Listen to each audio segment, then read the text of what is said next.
وأوفوا لصحابة رسول الله أجمعين.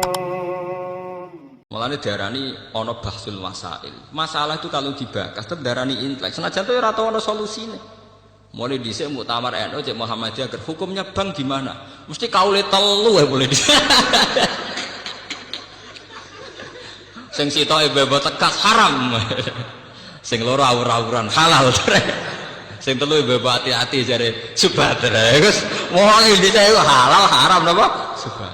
Mulai dhisik mulai muktamar pertama 26 sampai saat ini 2010. Tapi baru kayak dibahas tetep dadi intelek.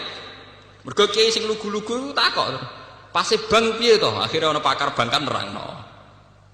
Berarti benten ya bank riyen. Tapi lumayan dadi paham. Misalnya ngeten, kula beberapa kali ikut. Dulu itu kenapa riba begitu dihujat? Mergo kaitane pancen wong melarat, utang wong sugih ben kelar mangan. Nggih, wong melarat, utang wong sugih ben kelar mangan. Fakul lama zada fil ajal zada napa fir riba. Jadi misalnya kula utang jenengan 100.000 nggo mangan. Janjine seminggu bayar, jebule ra iso bayar, ditambahi bungane 120 nganti 140. Intine iku terus riba begitu dihujat pangeran. Wong ngutangi wong melarat kok arep-arep dibungani. Iku ora meres kere. Wong kere kok diperes. Bareng bank diwalik, wong melarat malah ra iso utang bank. Wong syarat utamane nganggo jami. Sing utang wong sugih, barang kiai ini diterang. Dados bank duit negara, Mbah. Nggih, duit negara. Jumlahnya miliaran triliunan niku sing saged utang tiang-tiang sugih, terutama Cina-Cina niku. Lah niku nak jenengan haramno ngangge bunga. Berarti nyaure lawaran lho, Mbah. Negara ora untung. Nak ngoten benten. Mergo dekne eman, ana Cina enak-enak entuk utang kok ora bayar. Bah. Dadi kowe nak ngarapno bunga nemen-nemen iki nguntungno Cina, mergo tukang utang bank ora mbok wajibno bayar bunga. Mikir ya hukum kok nguntungno napa? Cina. Berarti benten Gus ya? Benten, Pak. Ndak, ini sing penting niki balik pentingnya ulama omong. Lah gunane yo ngomong niku. Ya akhirnya tetap ora putus, tapi kan lumayan. Ana proses intelektual, ana proses transfer informasi, ana proses pendidikan. Ngomong yo penting. Tapi yang bermutu lho, mau kan value diril alim ora jahil lho. Anak jahil ngomong malah ngacokno masalah. Ngalim yo ngalim, ngalim yo ngalim. Tadi tetap penting. Dulu tuh orang tidak tahu yang namanya intelijen itu apa, konspirasi itu apa. Gara-gara dibokas, ya akhirnya uang roh. Coba berapa ilmu yang karena didiskusikan di TV, karena ada dialog, orang tetap menjadi intelek. Tetap mau nak hikmah, tetap mau apa? Hikmah. Dan itu tradisinya Quran hadis. Sesuatu itu didiskusikan, diulang-ulang. Bahkan Quran piyambak beberapa kali satu ayat sampai fabi ayyi alai rabbikum apa? Dikasihkan diulang-ulang. Nanti kalau seneng Gus Dur ora kok perkara mesti bener gitu. Nggih seneng ngomong. Nek serang ngomong bahaya. Karena itu tadi bagian dari memantik diskusi. Memicu napa? Diskusi. Sampeyan ndak harus setuju. Misalnya beliau dukung Ahmadiyah ora kudu setuju. Sampeyan anti napa? Ahmadiyah. Tapi cara bahasane Gus Dur dalam istilah hukum hak asasi manusia ini selera dukung Ahmadiyah, dukung hak asasi manusia repot ora sambung dah. Cek sambung cek ora sambung pokoke dibagas-bagas dadi roh. Akhire kiai NU tau, oh Ahmadiyah ku ana to jebule. Ke sak urip-uripe dekne kiai RT ra tau krungu makhluk jenenge Ahmadiyah. Bareng krungu langsung anti. Bareng anti, lho Mbah kok jenengan anti. Wah Ahmadiyah pokoke sesat ngene-ngene. Lah wonten napa? Ana jarene TV ana. Padahal dekne dhewe ra tau roh. Ya barokah diskusi. Sekarang itu masalah riba diperdebatkan karena ada nilai intrinsik, nilai normal yang rusak. Misalnya begini, kalau sering diskusi fikih misalnya begini. Mbah nak riba itu haram total dengan makna bunga itu ya repot. Masalahnya ada nilai bunga yang setara dengan nilai murni. Misalnya begini. Tahun 70 jenengan diutang 1.000 rupiah. 2006 disaur 1.000 rupiah ya selangit mbek bumi. Tahun 70 wong iso ngutangi 1.000 rupiah iku adol pitik jago. Saiki 1.000 rupiah iku ora entuk pangane pitik jago. Kula menangi tahun 84 niku keluarga kula kaji niku jek adol sapi loro. Padahal kajine mau 6 juta. Saiki kaji 30 juta mau butuh adol sapi telu sapi papat. Zaman tahun 84 itu wong adol sapi 6 untuk kaji sapi 6 sampai 10. Saiki 30 juta mau butuh adol sapi papat. Artinya apa? Nilai uang itu gak terkendali. Mulane cara wong desa-desa, Gus kaji saiki luwih murah timbang dhisik. Ibu kula cerita zaman mbah kula haji niku entek sapi nganti 16. Terus era pesawat entek sapi 6 sampai 7. Sakniki 30 juta mau entek sapi pinten sekawan. Artinya misalnya uang tahun 80 diutang 7 juta. Sekarang 2010 kon nyaur 7 juta. Itu ya tetap tidak adil. Nggih, tetap napa? Tidak ada. Mbok ya pakai krus dan krus ini diakui oleh Islam. Gini ku kalau dalam masalah begitu disuruh pakai krus emas. Jadi uang 20 juta atau 2 juta itu saat itu mendapat emas berapa gram? Di krus nggak gini apa? Emas. Nah sekarang kalau 2010 ya emas itu berapa? Sebab itu dalam ekonomi Islam, dalam fikih-fikih, fulus itu tidak pernah dihitung sebagai mata uang. Wa in rojat rawajan nukut, meskipun berlaku kayak uang emas, sing dihitung tetap napa? Emas. Dan ternyata di bank-bank dunia sampai sekarang yang dihitung juga krus napa? Emas. Lah coba dalam masalah kayak gini, terus kamu samakan dengan riba, dengan arti bunga ini kan beda sekali. Itu kan penyusutan faktor deflasi, faktor pengurangan nilai uang. Lho nggih to nggih. Misale sampean diutang tahun 80, diutang 2 juta. Tahun 2010 disaur 2,5 juta. Terus kowe ngukumi sing 500.000 riba, mergo nambahi. Jare sing ngutangi tambah apa cek rugi aku. 2 juta dhisik 2 juta setengah saiki ku jek akeh 2 juta. Mbok arani riba gak trimo tenan lho. Kok mbok arani riba ku piye aku jek rugi kok mbok arani apa? Riba. Wong dhisik aku ngutangi kowe 2 juta wis adol sapi, saiki 2 juta untuk wedhus misalnya. Lah, barokah diskusi niki kula mboten nentokno hukum lho nggih. Ini tidak saya dalam konteks nentokno hukum mboten. Barokah diskusi akhirnya kiai-kiai ku roh masalah yang terjadi dalam sistem keuangan. Berarti benten Gus, ya benten. Akhirnya ono lahir kaul, subhat ya Gus, ono subhat. Wah, akhirnya boleh diisi agar ono basul masail, masalah riba itu haram, halal, subhat. Nah, anak sing halal diputusi, kenekatan. Itu gak ono ulama senekat itu. Iku iseng, mboten ngarah ono riba halal muhal. Tapi masalahnya riba dengan sistem perbankan sesuatu yang dulu-dulunya memang beda. Dhisik wong kere utang nggo mangan. Saiki sing iso utang kudu wong sugih. Wong syarat awal kudu ngangge napa? Sertifikat ngangge jaminan. Iki kowe mok 30% saka nilai napa? Agunan.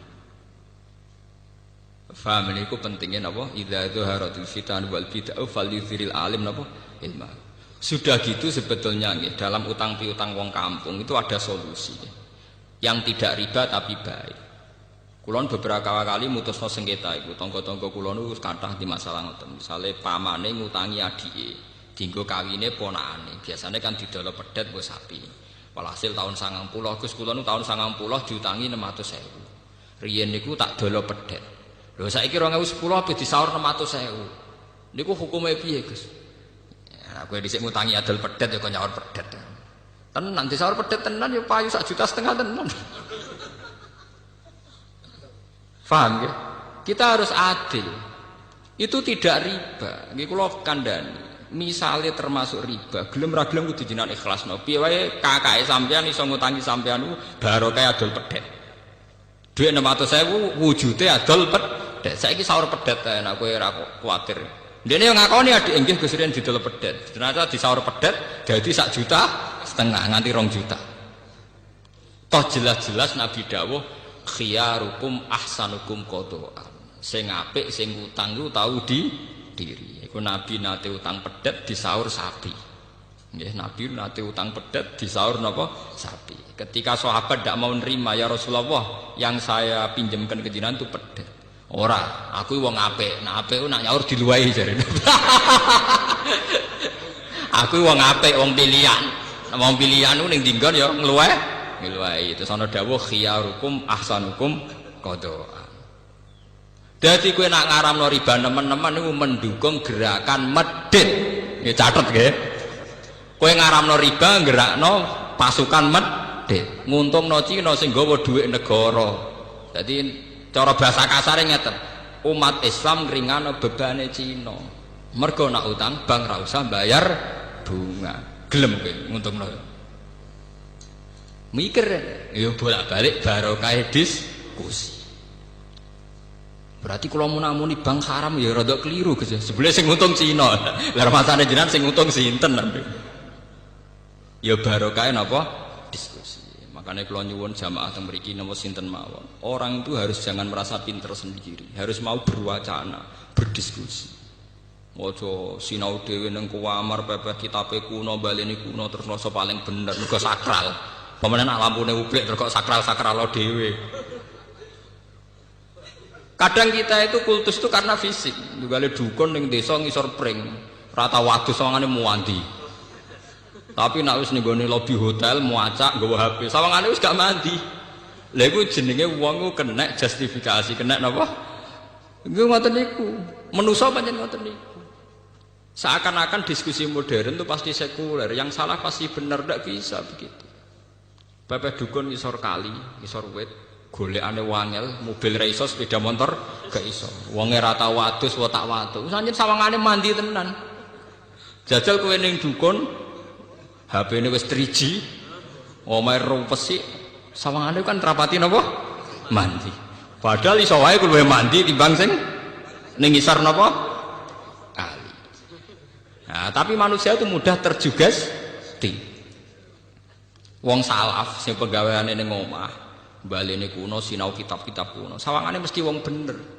Sementara sing modern itu gawe organisasi nyelametno umat sawangane wong mlete. Tapi sawae cara Allah bener sing itu. Mergo sing itu elek-elek sing ngurmati umate Kanjeng Nabi. Sing ning omah terus egois ngurusi awake dhewe. Paham ya? Cek barokah sing itu. Ijek ngurusi wong akeh. Khairun nas anfa'uhum linnas. Sing tengok-tengok ning omah kok nang ngurusi awake dhewe. Paham ya? Meskipun tetap wong soleh loh, tapi tingkat kesolehannya tetap tinggi sing anfa'uhum linnas. Lah tiang-tiang ngeten terus dijak diskusi ya kaget terus. Napa? Tapi alhamdulillah sampai kula jek do purun tiang-tiang ngoten purun. Iki kula ya termasuk kiai modern sing ikhlas. Gawang ikhlas ora hawane, dadi ora kula nek modernan tiang-tiang sepuh nak tak jek diskusi kula nu jek purun. Mergo hawane hawa akhirat, kula modern aja hawa akhirat. Ora kaya sampeyan ya jane hawa donya tenan.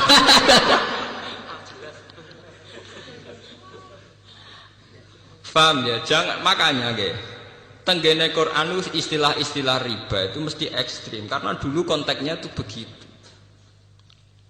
Tapi sekarang masalah riba, masalah bunga macam-macam wis konteksnya luas. Kita tidak akan mengatakan riba itu halal, tidak akan mengatakan riba itu halal ya tidak akan. Tapi kita tetap bilang konteksnya apa, dalam masalah apa. Sehingga kita kalau ada bahsul masalah harus detail. Riba yang kayak apa? Paham ya? Riba yang kayak apa? Wong kalau kita ngaji kitab-kitab fikih besar tuh riba ya sampai 3 sampai 4 bagiannya sampai 7. Nak ning matan wis 3 iku sarai iso dadi 6. Sarai-sarai iso dadi 7. Padahal ning matane judule wa aqsamur riba salah satu salamat. Nak matan wis 3. Iku sarai iso 8. 8 sarai-sarai iso 10. Bisa ditebak nggih secara intelektual, nalar intelektual saged napa? Ditebak. Mun kula baleni malih. Ma anzalna 'alaikal qur'ana litasqa illa tazkiratal liman yakhsha. Tanzilam mimman khalaqal arda was samawati wal. Terus mriki wonten masalah napa nggih? Masalah teologi Islam Ar-Rahmanu 'alal arsis tawa. Ngeten kula terangaken. Dalam ayat-ayat yang zahirnya itu ada pensifatan Allah sing mirip dengan makhluk. Misalnya ada ayat yaduwahi fawqa napa aydihim. Tangane Allah itu luwih kuat timbang tangane makhluk. Ana ayat Allah itu lungguh bersinggasana duduk bersinggasana ning atas singgasana kerajaan Ar-Rahmanu 'alal arsis tawa. Nabi Musa didhawuhi pangeran walitus na'a ala aini. Sa kowe tak ingeti mripatku terus jare pangeran sa kowe tak ingeti mripatku terus. Ayat-ayat yang kayak ini yang secara zahir ada kemiripan Allah dengan makhluk niku dalam teologi Islam disebut ayat mutasyabihat. Ayat-ayat sing zahire Allah serupa kalian apa makhluk. Padahal jelas-jelas aturan pokok dalam mensifati Allah niku jelas-jelas laisa kamislihi napa syai'un. Allah ndak ada samanya. Atau dalam istilah populer Allah mesti mukhalafatul lil hawadisi. Nah tengene surat Ikhlas istilahnya walam yakul lahu kufuwan ahad. Allah tidak ada sing ngembari. Lah akhirnya ulama itu ya mau butuhe ra kembar. Akhirnya ana loro meneh, iki diskusi meneh. Jare ulama salaf takoki. Imam Ahmad ditakoki Imam Malik. Apa Allah di tangan yo duwe wong dawe Allah ya duwe faqon apa aitihim. Ra koyok kita ya ora koyok tangan. Jawa di mripat yo duwe ra koyok kita ya ora koyok mripaten. Allah lungguh ning singgasana iya ya lungguh, ya ora koyok lungguh. Lah ulama kholaf luwe intelek. Asline ora pati paham tapi pokoke sawangane intelek. Dadi ya duwai fauqa aitihim kinayatun anil qudrah was sultanah. Maksudnya kok ora tangan tapi kekuasaan. Iku bahasa persemon, mbok kinayah mbok majas cara Jawa. Dadi maknane tangane Allah, maknane kekuasaane Allah. Paham nggih? Lah ana sakniki wonten ayat Allah duduk di singgasana kerajaan, maknanya bertahta. Tunggale misalnya raja baru diangkat kan dikatakan raja bertahta, duduk di atas singgasana. Padahal pas dibenem mbek ngadeg loh. Raja itu saat dinobatkan jadi raja mbek lungguh ta mbek ngadeg. Tapi istilahnya duduk di atas singgasana, maknanya bertahta. Iku jenenge takwil. Nggih, jenenge napa? Takwil. Lah nek Allah disebut Allah kagungan meripat, maknanya kagungan penglihatan. Meskipun tidak meripat sing lahu hadaqatun sing kados kita duwe teleng, duwe retina, duwe bola mata dan sebagainya. Intinya dua ulama ini sepakat pokoknya tetap harus mukhalafatul hawadisi, bahwa Allah itu tidak kayak kita. Nggih. Tapi masalahnya Allah siambak kalian manusia saat menjelaskan hukum manusia. Niku pasti pakai perangkat media yang dipahami manusia. Misalnya ngeten.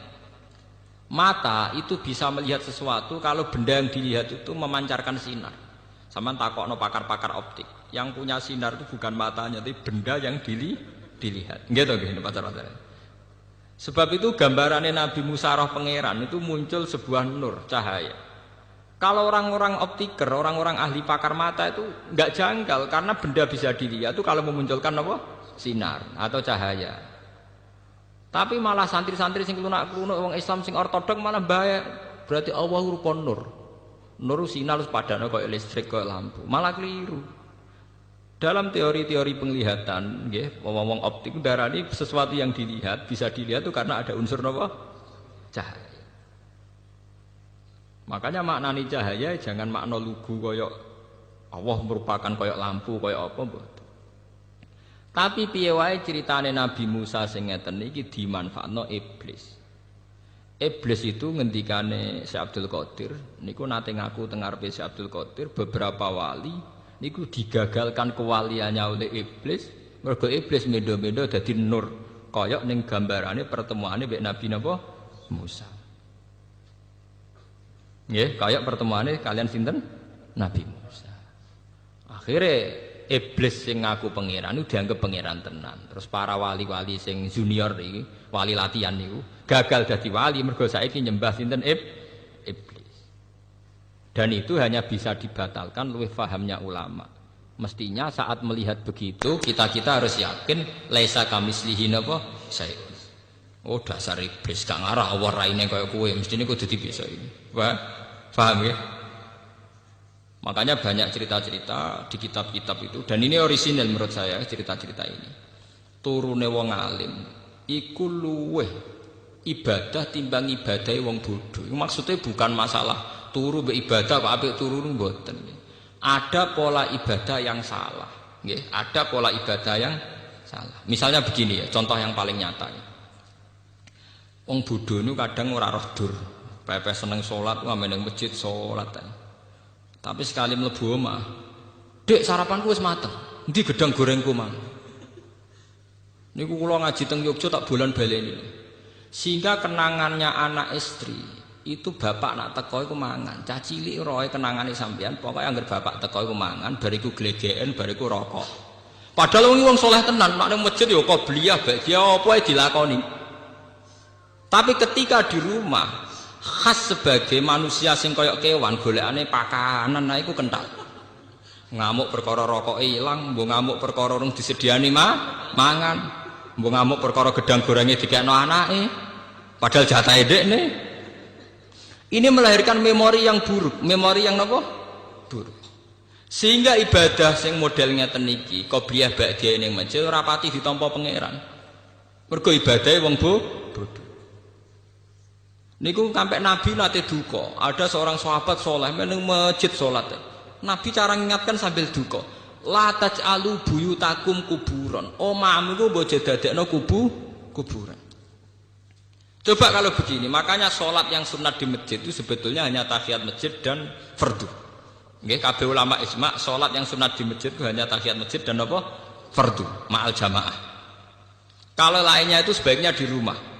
Bahkan sholat sunat di rumah itu lebih afdal beberapa kali dibanding sholat sunat di masjid. Ini riwayat sahihah dan disepakati semua ulama. Logikanya sederhana. Kula nu ngrasakno tenan. Anak-anak kula mulai cilik nggih senenge Quran karena dia tahunya kalau habis maghrib bapak pasti baca Quran, ibu baca Quran. Ya sudah, kenangannya hanya itu.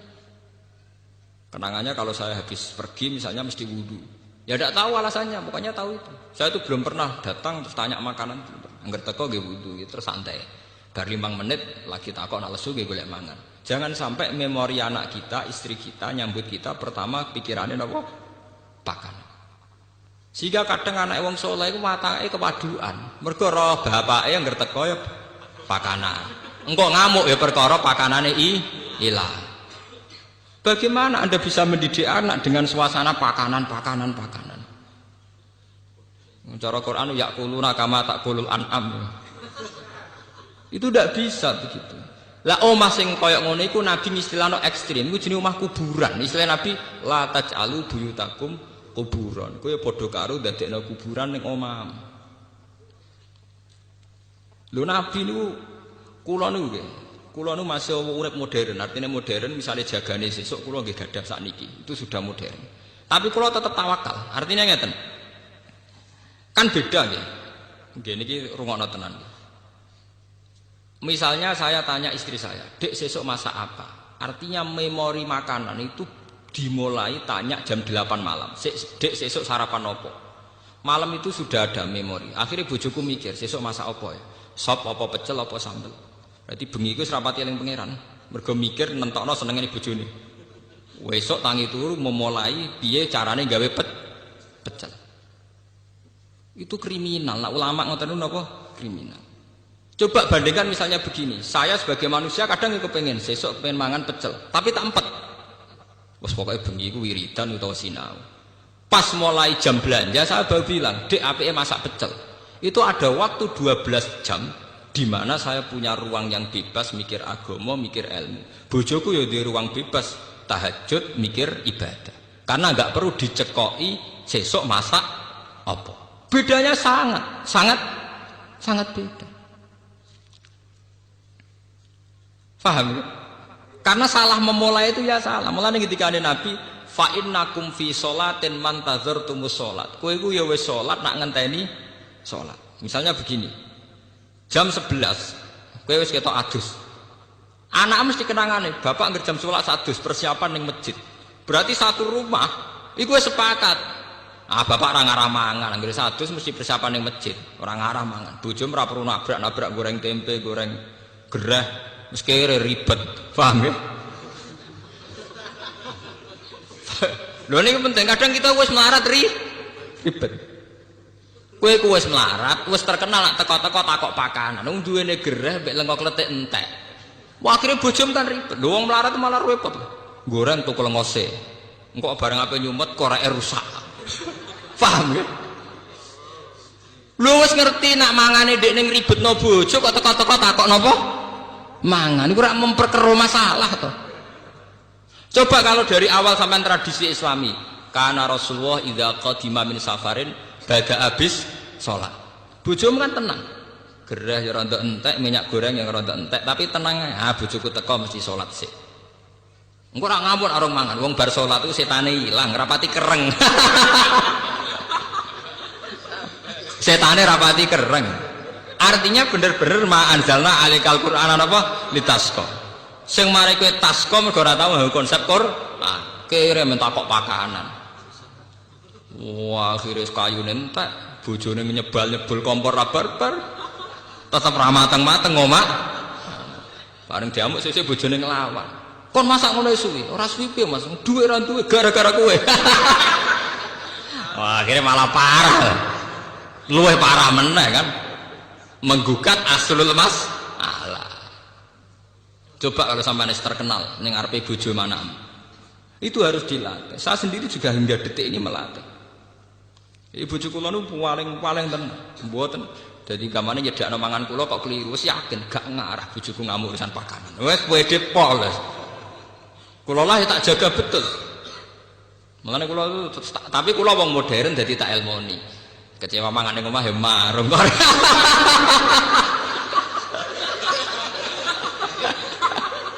Kok repot. Tapi yang penting kan menjaga harmonisasi keluarga.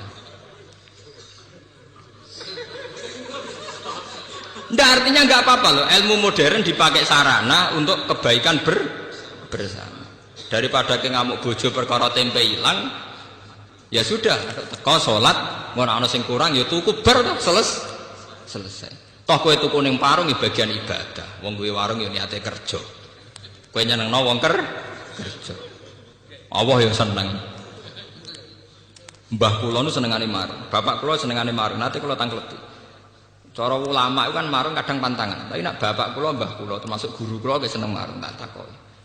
Wong gawe warung iku apik-apike wong. Artinya ndekne melawan cara mendapat rezeki secara jalan pintas. Mulane Kanjeng Nabi itu menghormati betul wong kerja. Ketika Nabi ditanya ibadah terbaik itu apa? Jawab Nabi amalur rajul biyadihi.